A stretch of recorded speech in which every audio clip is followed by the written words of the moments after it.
Welcome to the Mortgage Broker Podcast, tailor-made for Canadian mortgage industry professionals. Proudly presented by a Better Way Mortgage Group, this podcast is your trusted source for insider insights, market updates, and strategies to elevate your career in the ever-evolving world of mortgage brokering. Whether you're a seasoned broker with a Better Way Mortgage Group or an industry enthusiast looking to stay ahead, our episodes are designed to empower you with the knowledge and tools you need to excel in the Canadian mortgage space. We're back for another episode of the Mortgage Broker Podcast, and today we're going to jump into the document collection and review process of the perfect loan process. And this is a continuation from episode 9 and episode 13, just our most recent episode and the third iteration of the PLP series. So for those of you that are following along with the PLP series, these are labeled in the title, and this is the third episode of the perfect loan process. So jumping in, we're going to dive right into the document collection and the pre-review process. This is essentially the second stage or second layer of the PLP, which, as we outlined in episode 9, Derek and I implemented with our business Thrive Mortgage Co. many years ago. So as we go forward, this episode is really just going to be focused on that key portion of collecting documents and ultimately getting the file to a point where we can do a review. And we'll touch on our pre-review process that we do just before a loan specialist or underwriter will ultimately pick up the file. I'll also mention, as we've mentioned in many of the episodes along this series, is you don't necessarily need to hire these specific roles as you go through listening and trying to implement this. This is certainly something you can operate as a one-man show, just ultimately compartmentalizing the process into these roles and operating these roles on your own. So today I'm sitting here with Jason, Derek. We're going to dive right in. So let's start with breaking down in a high level the overview of the document collection process. I can start with just how documents get requested and ultimately when they get requested. So I'll start there. And that really ultimately happens with the application. Completing of the application is when we can effectively request the documents that we know we're going to need. A lot of people in their process may decide to collect documents or suggest what documents are going to be needed before an application, just based on a consultation call and what is discovered in that upfront call. We've took a process of asking for documents after the application is received, and that way we're sending one clear and concise list once, and it's after the application stage. We found in the past when maybe requesting a chunk of documents up front and then having to alter or add more to that list after getting the application, it could create friction with the client, maybe wondering why didn't you ask for this up front? So we took the process of doing it at application and making it as robust and thorough at that point in time and trying to only do it once throughout the process.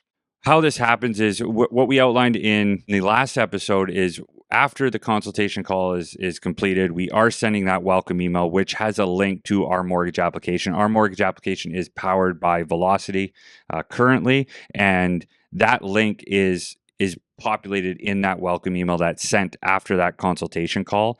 And so where this part of the process essentially happens is assuming the client has now completed the application. And so as soon as the client completes the application, they will automatically be directed to their own customized client portal.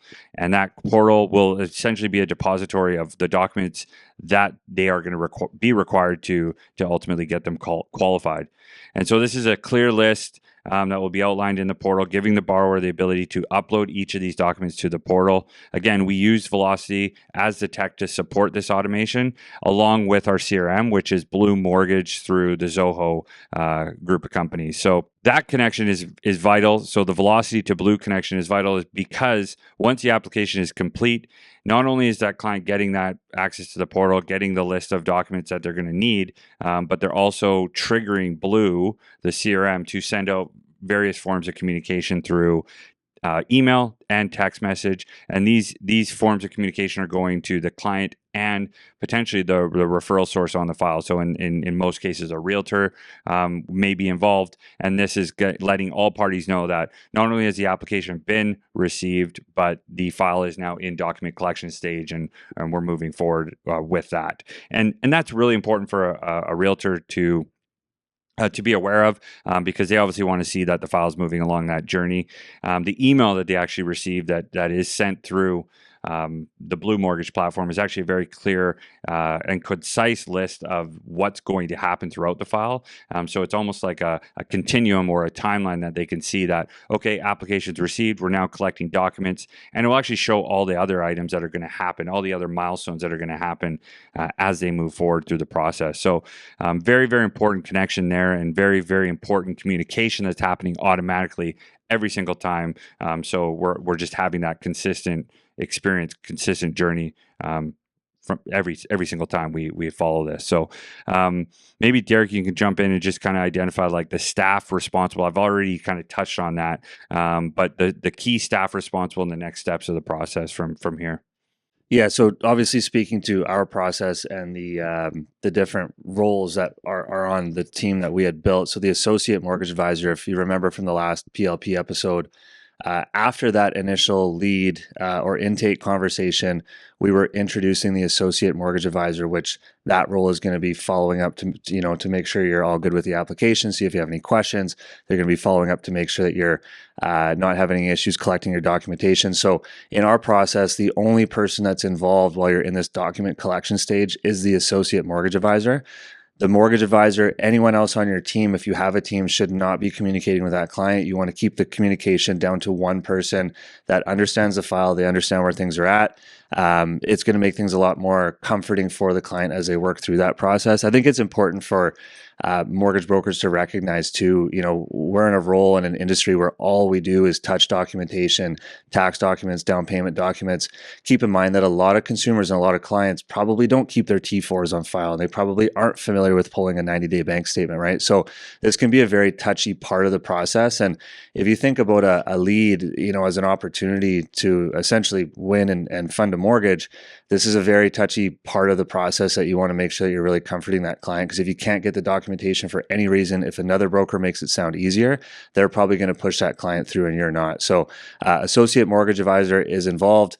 After that application link is sent out, the associate mortgage advisor is doing the follow-up, right? We usually suggest 3 different types of follow-up: text, phone call, and email, just because we really don't know how each individual is going to communicate. Some people probably aren't going to check their voicemail, and some people aren't going to check their email, right? So we try to use a variance of different touch points as you're following up for that. And keep in mind, as Dean mentioned, that the technology velocity, there's automated reminders that are going to the client, reminding them which documents are outstanding, and there's a secure portal for them to upload.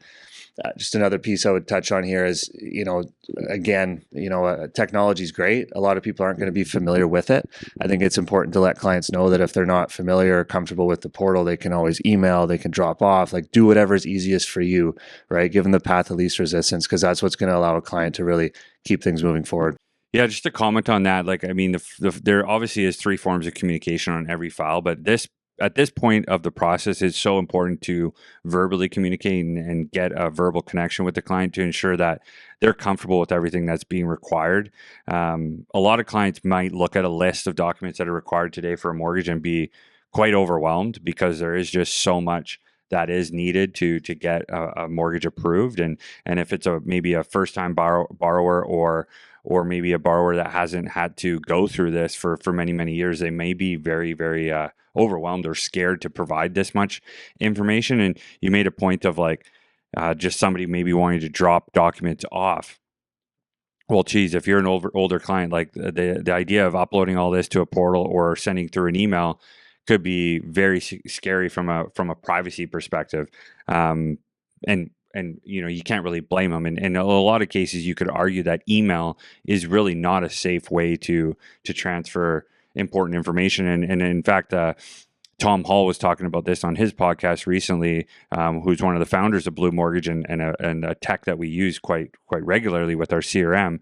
He made a point of saying just that email isn't secure. It really isn't. And our lender is going to maybe get to a point where they are also requiring documents to only be uploaded through a portal, just to be sure that we're being safe for not only the client but just everyone involved in the transaction. And maybe Jason, you can comment there, just what, looking on that from the outside, and maybe not somebody that's been in the day-to-day of a brokering process like this, what would be your thoughts on that?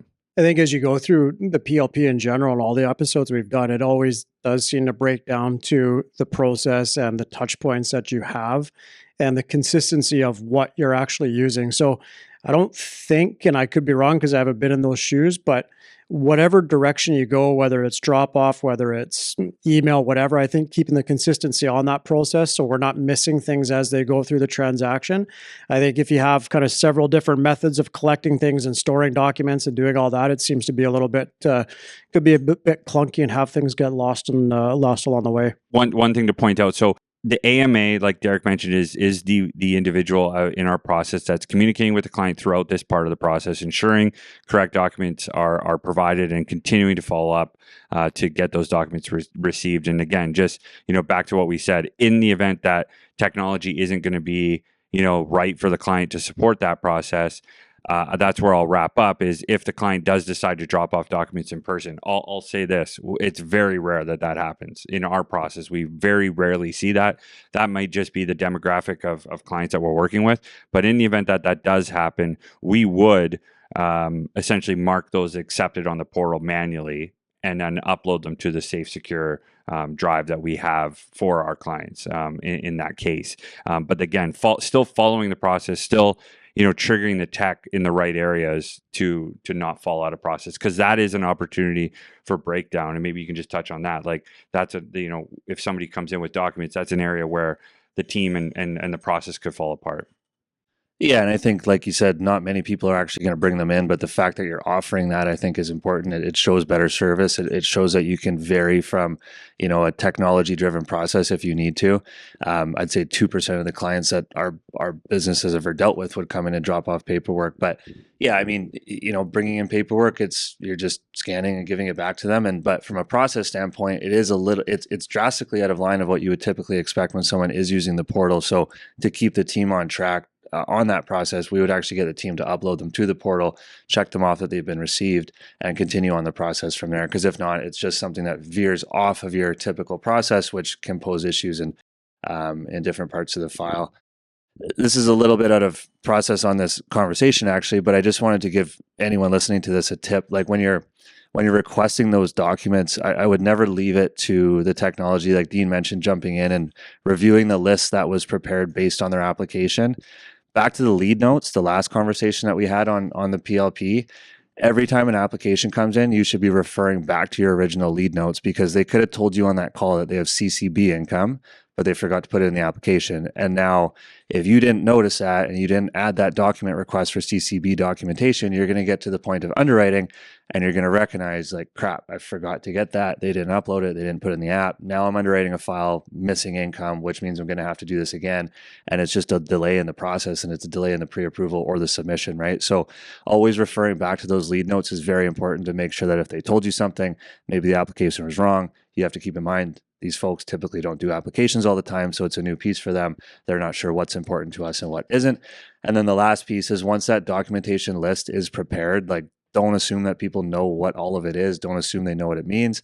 You should always be booking a call with them to go through it and walk them through what they are and how they need to get them. Like, a letter of employment might seem so typical to most people, but like a lot of people that have never asked for one before, they don't even know where to go, right? So just like, it could be at 5, 10, it could even be a Loom call if you want to be more efficient, and just walk them through that list and explain each item.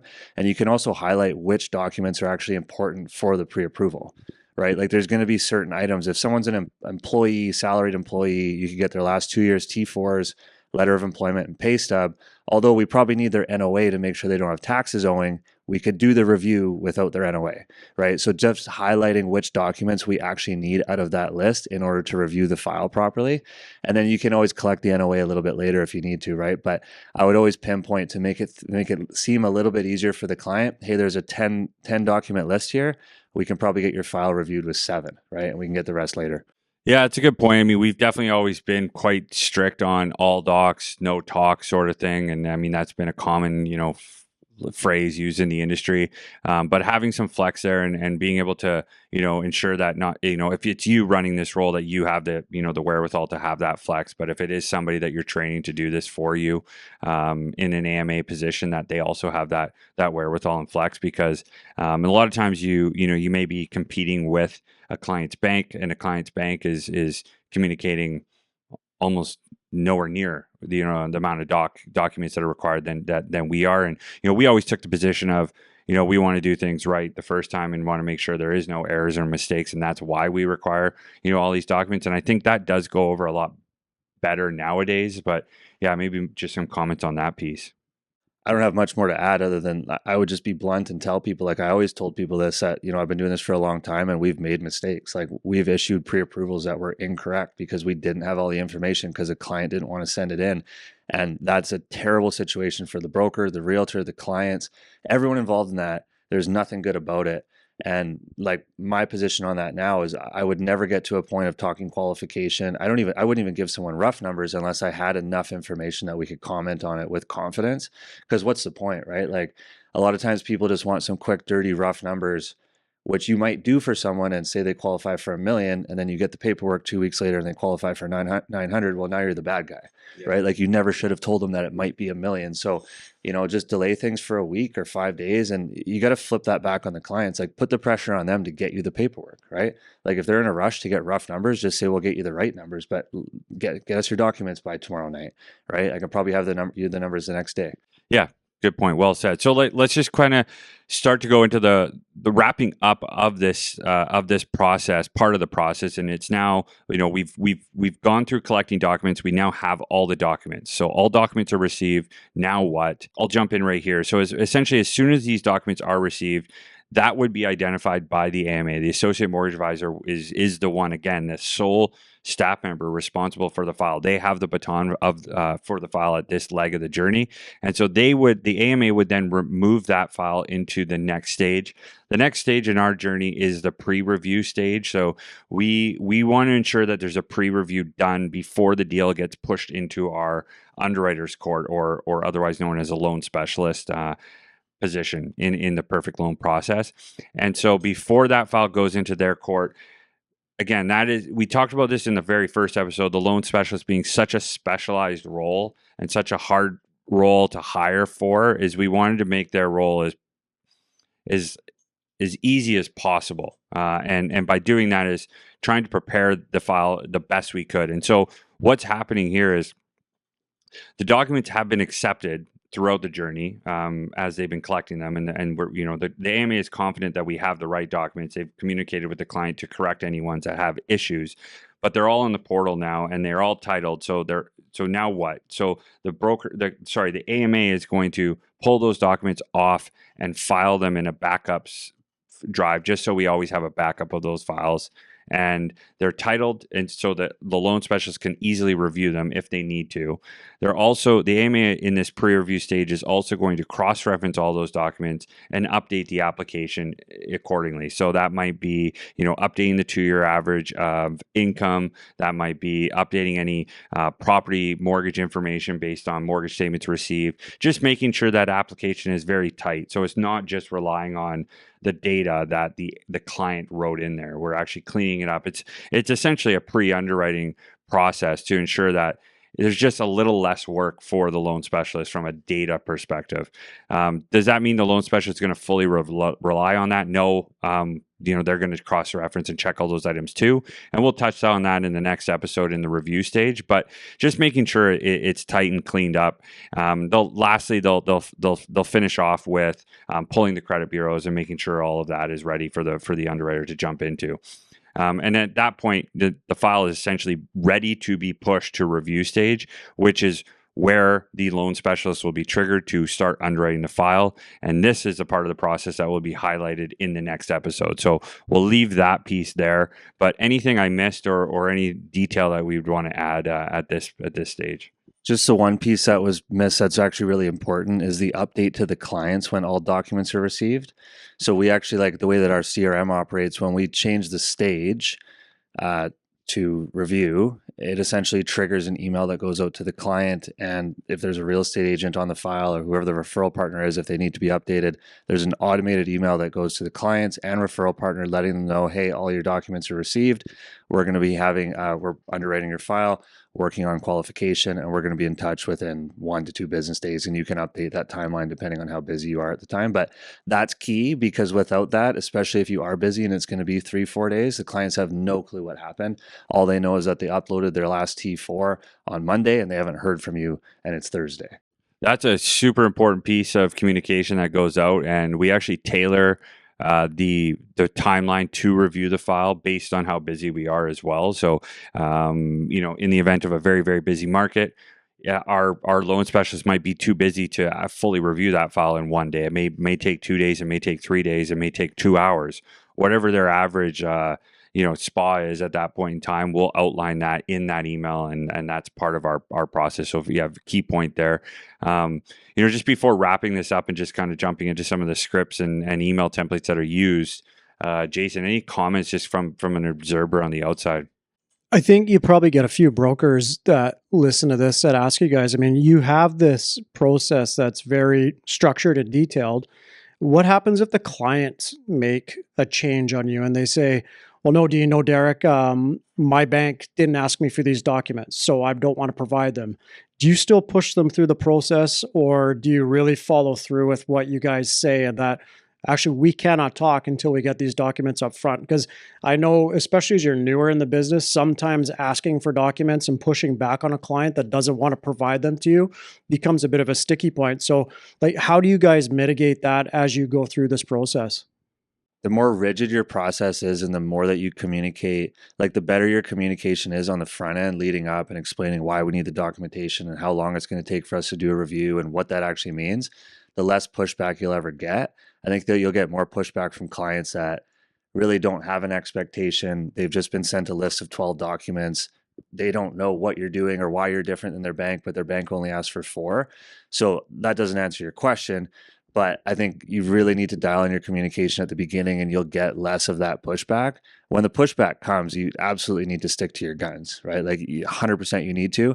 Now, don't get me wrong. If it's a new referral source, it's a realtor that you've been trying to get, and this is their first lead, you're probably going to veer off of this a little bit, and you might have a conversation with the client to say, look, we need 10 documents. If you can get me these 7, we can kind of get a basic review done and I can give you a gauge on qualification, but we can't finalize a pre-approval. But we are going to need these. And I would always preface that I don't actually personally want to look at any of this. I don't want to. If I could look at one document, it'd be way easier for me and my team, but the bank is going to need them. And if I don't get them, we could have an issue in the latter half of this process, right? So I think you need to be a little bit flexible. Like I said before, you don't need every single document under the sun to do a pre-approval, or at least to figure out numbers. But if you're a broker that's been in the business for a bit, you know what documents you need, right? You can't pre-approve a self-employed person just by looking at their NOAs, because you don't know if that income came from dividend, or was it a previous job, or was it a capital gain, right?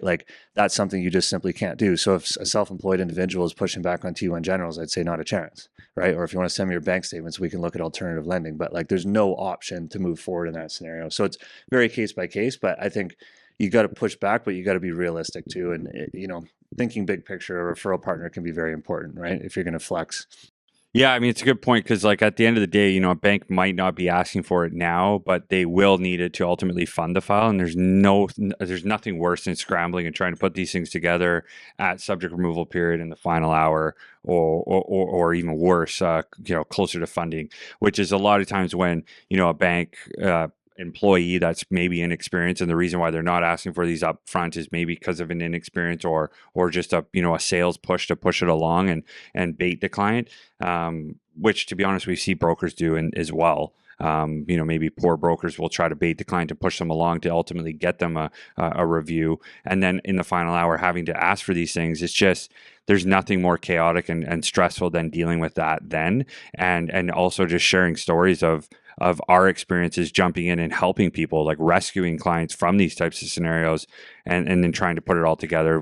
Sharing those stories, those real life stories, can help kind of mitigate that as well. And one thing you mentioned, which when you started that question, where I thought you were going to go, is sometimes you do fall out of process because maybe another borrower gets added let's say halfway through this journey. You know, maybe we get to pre-review or we get to review stage.